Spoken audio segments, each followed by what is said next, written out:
Hi, Chris. Ayan. Hello po. Good evening. Love, naririnig ko yung sarili ko ha. Pakipatay kung nanonood ka ng app or nakikinig ka ng radyo. Pakipatay na mahal ko ha.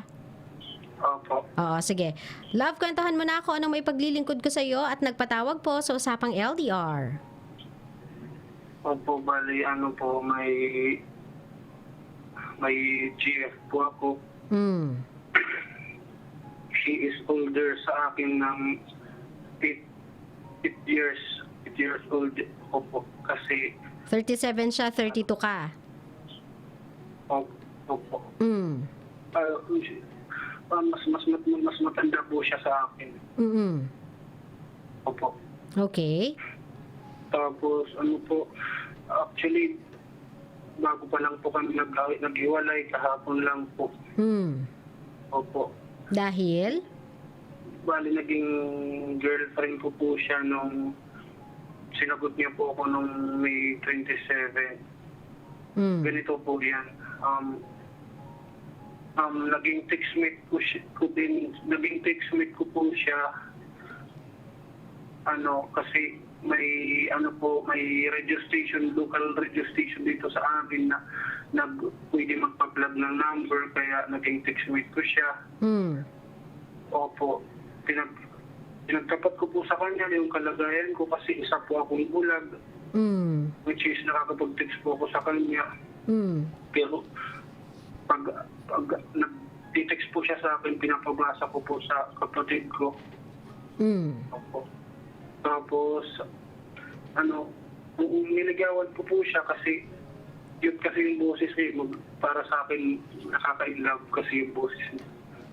Opo. Tapos, nung una, yan yung pumayag, pero nung tumagal, ayun, napasabot ko din naman. Okay. Na-inlove din. Hmm. Masaya yung una, yung relasyon namin, lalo na yung nakita na kami. Actually, siya naman lang talaga yung nakakakita sa akin nung nagtagpo kami kasi hindi ko naman siya nakikita. Opo. Hmm. Hindi ko lang po, nalalabuhan lang po kasi ako nung pinagtapat ko na po sa kanya yung lahat na may mga nauna sa kanya, may mga naunang mga babae sa kanya. Pero nung sinabi ko po sa kanya yun, parang ginamit niya po sa akin yun. Parang yun po yun lagi yung dahilan niya. Inaaway niya ako lagi, nung tumatagal na, lagi na lang kami nag-aaway. Dahil nga saan, Wala love? dahilan. Ano po? Dahil saan? Ba't kanya inaaway? Dahil po doon sa mga babae na nakaraan po. Dahil sa mga ex mo? Opo. Okay. Tapos minsan din po, pag narurungsin po ako sa kanya eh. Yun lang. Halimbawa po, opo. Para sa tropa ko po yun, yung wala naman po akong ibang ka-text, kundi siya lang po. Okay, ano ba yung na-wrong send mo sa kanya? Kasi kung ang text mo ay, Brad, nasaan ka na? Dito na ako. Siguro naman, hindi magagalit yon. Ano bang na-wrong send mo sa kanya? Opo, narungsin po ako sa kanya, bali ganito po yun. Tol, pasensya ka na, mamaya pa ako makakapunta dyan kasi may binabantayan pa akong pamangkin, mamaya pa dadating yung kapatid kong hapon. Baka pwedeng pakiantay naman, ihanda nyo na lang yung mga natin dyan. Yan lang yung po na send ko sa kanya, tapos galit na galit po siya sa akin, sabi niya, na-insulto daw siya. Basta galit na galit talaga siya sa akin. Grabe daw yung pag-insulto ko sa kanya. Lagi na lang daw. Tapos, din po, madalas niya po akong inaaway sa text. Hindi ko po maintindihan. Pinapaliwanag ko naman sa kanya. Sinasabi ko sa kanya na, wala naman akong ginagawa. Mahal na mahal kita at ikaw lang ang minamahal. Bakit ganyan ka magduda wagas? Alam mo naman yung kalagayan bulat tapos ganyan ka magduda sa akin na grabe ako ng babae. Hindi ko naman ginagawa. Hmm. Tapos minsan po kasi dahil po sa masasakit yung mga salita niya, alam niya naman po na kapatid ko po yung nagbabasa. minsan po, tinitik siya po ng kapatid ko, gamit po yung number ko. Sabi niya ng kapatid ko, bakit ganyan ka? Bulag na nga yung kapatid ko. Ginaganyan mo pa. Nag-aaway po sila sa text. Tapos, mapagmataas po siya. Sabi niya, wala daw silbi yung kapatid mo. Abali ako po, wala daw silbi yung kapatid mo. Anong pinagmamayabang niyo? Wala namang silbi yung kapatid niyo. Ako may sariling business. Parang ganun po, grabe siyang makapamintas. Okay. Sabi niya So, na sa akin dati, mas maganda-ganda na at naghiwalay kayo kung ganyan lang din naman pala yung ugali at karakas niyang ex-girlfriend mo ngayon. So, anong problema? Mahal ko. Kung naghiwalay na naman kayo, ibig sabihin, wala ka ng ganong problema kasi wala na siya sa buhay mo, di ka na niya masasaktan, di ka niya na mapagsasalitaan ng hindi magaganda, lalong-lalo na nababasa pa ng kapatid mo. Anong problema ngayon, mahal? parang hindi ko po kasi natanggap na wala na siya kasi ganun po yung may 3 buwan lang po kami. Parang sobrang natumahal na po sa akin yan eh. Naiintindihan ko naman yun, mahal, Chris. Kasi syempre, nag-invest ka ng feeling sa babaeng to eh. Kumbaga, kahit papaano nirespeto mo siya, kahit papaano umasa ka na tanggap niya lahat ng sabihin na nating kapansanan mo, tanggap niya yung kapansanan mo, tanggap niya yung kondisyon mo, tanggap niya yung buong ikaw, yung buong pagkatao mo. Unfortunately, hindi kasi ganun yung case.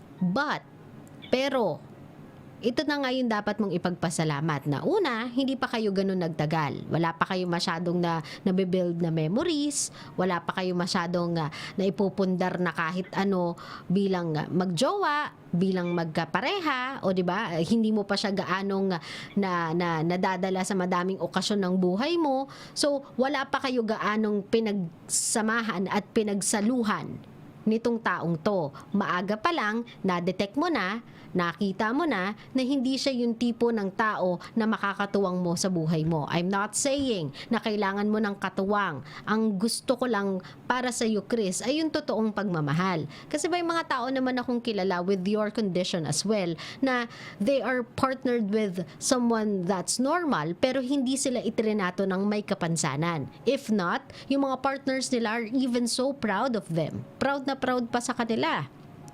Tipong suportado pa kung ano yung kagustuhan ng taong may kapansanan, kung ano yung pinagdadaanan ng taong may kapansanan, yung mga oportunidad na gustong kunin ng taong may kapansanan, sinusuportahan pa nila kasi nga, yun ang pagtrato nila, partner tayo. So in everything that you are gonna go through, I'm gonna go through it with you. Pero that's not the case with this girl eh. Kung ganito ang gagawin niya sa'yo, kung harap-harapan, babastusin ka niya, even yung kapatid mo, babastusin niya, even sa kapatid mo, pinapakita niyang binabastos ka niya, hindi ito yung tamang babaeng makakasama mo habang buhay at hindi din ito yung magandang klaseng babae na ipapakilala mo sa buong angkan mo bilang someone na magiging kabiyak mo. Kasi po kahit siya po yung nakipag-iwalay sa akin,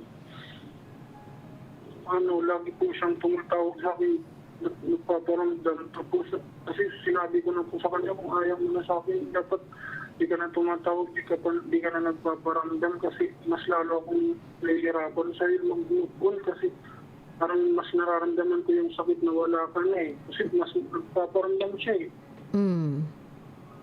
Mahal, pag ganito, ang gawin mo, ikaw na gumawa ng paraan para makaiwas ka. Tulungan mo yung sarili mo. Kailangan mo siya ipablock. Sabihin mo sa kapatid mo, block mo na nga yung number niyan. Ayoko na yan makausap. Kasi dapat, Chris, andun yung mo eh.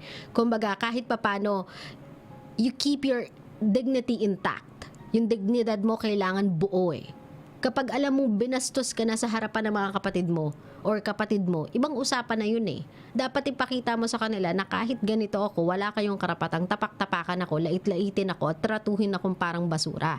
Kung yung ibang tao nga pinapahalagahan ako, kung yung ibang tao nga iniingatan ako, kung yung mga mismong kadugo ko nga minamahal ako at nirerespeto ako, sino ka para bastusin ako? Dapat ganun yung tingin mo sa sarili mo. Kaya kapag may mga taong ganyan, wag mo silang bibigyan ng tsansa na maliitin ka, hamakin ka. Ang gawin mo sa kanila, i-block mo sila sa buhay mo. Lagay mo sa utak mo, sa mentalidad mo, Chris, na wala kang karapatang ganyanin ako. Hindi ako pumapayag na binabastos ako ng ibang tao.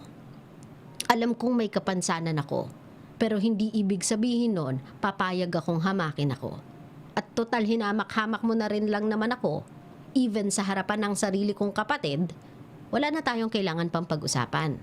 Hindi ko na kailangan makipag-usap sa'yo, ni hindi ko na nga kailangan sagutin yung mga tawag mo. Ang kailangan kong gawin ay i-block ka sa buhay ko. Ngayon kung nagsisisi ka sa ginawa mo, kung nalulungkot ka at yan ang ginawa mo, problema mo na yan. Pero hindi ko na yan problema. Naintindihan mo ako, Chris? Opo. Kasi the only time na mababastos ka ng tao at the only time na mahahamak ka ng tao ay kapag pinayagan mo silang hamakin ka at pinayagan mo silang bastusin ka. Hindi porket may kapansanan ka, may karapatan na silang gawin yan sa'yo.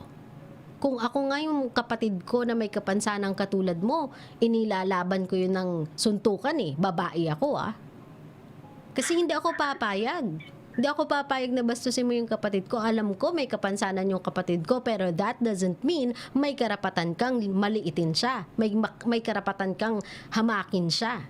Kasi kung kami nga, nire-respeto siya at tinuturing siyang kuya, despite dun sa sitwasyon niya, despite dun sa kapansanan niya, abay sino ka?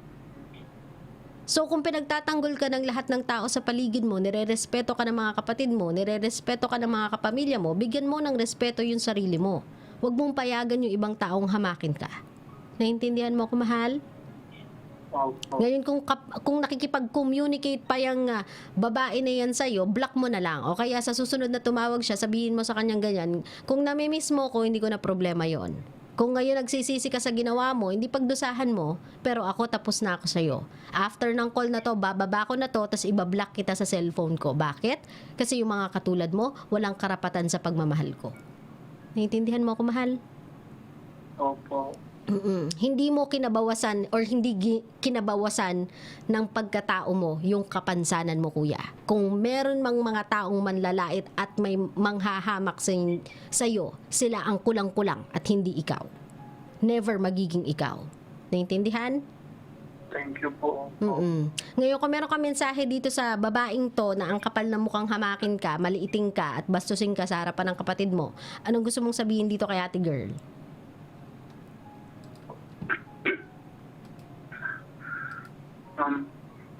Sana magbago na yung pananaw mo sa sarili mo kasi ang pakiramdam ko, ang taas ng tingin mo sa sarili mo. Wala naman akong kasalanan sa'yo. Minahal lang naman kita Sana pareho lang tayo ng nararamdaman. Sana minahal mo din ako ng totoo kasi minahal din naman kita Sana may panahon pa para magbago ka kasi nakakalungkot naman kung ganyan ka kasi ang taas kaya ng pagtingin ko sa'yo tapos ganyan ka lang pala. Sayang. Pero wala na akong magagawa kung ganyan ka kasi ikaw mismo kasi yung nakipag-break sa akin. Wala naman akong kasalanan sa'yo. Pasensya na kung may mga mali man ako na hindi ko sa'yo na Salamat na lang sa lahat ng oras na binigyan mo sa akin. Salamat sa pagtanggap. Salamat sa lahat. Salamat. Naramdaman ko din naman kahit pa paano na minahal mo ako. Hindi lang siguro ako naging sapat para sa'yo. Sana sa susunod, kung may panahon pa man, sana may pagrespeto ka na sa akin. Yan lang po. Mahal, ito tatandaan mo ha. Kahit may kapansanan ka, huwag kang magmakaawa sa taong respetuhin ka. Ibibigay nila yon sa'yo kung karapat dapat ka doon at ibibigay nila yon sa'yo kung may respeto sila sa kapwa nila tao. Ngayon kung yung taong yan na makakaharap mo kahit sino man, in the future, yung makaharap mo, binastos ka, walang respeto sa'yo, huwag mo na lang silang intindihin, huwag mo silang atupagin. Hindi ikaw yung may mali kung bakit sila ganyan sa'yo. Sila yung may mali. Kaya wag mo na lang silang pagtuunan pa ng pansin. Maraming tao, mas maraming tao, Chris, ang nagmamahal sa'yo. kesa sa mga taong katulad niya ni ate na nabubuhay sa panghahamak ng ibang tao. Naintindihan mo ko, love? Opo. Maraming salamat sa pagtawag sa akin, Chris, ha? Ingat ka lagi, mahal ko, ha? Opo, thank you po. Thank you, love. Bye.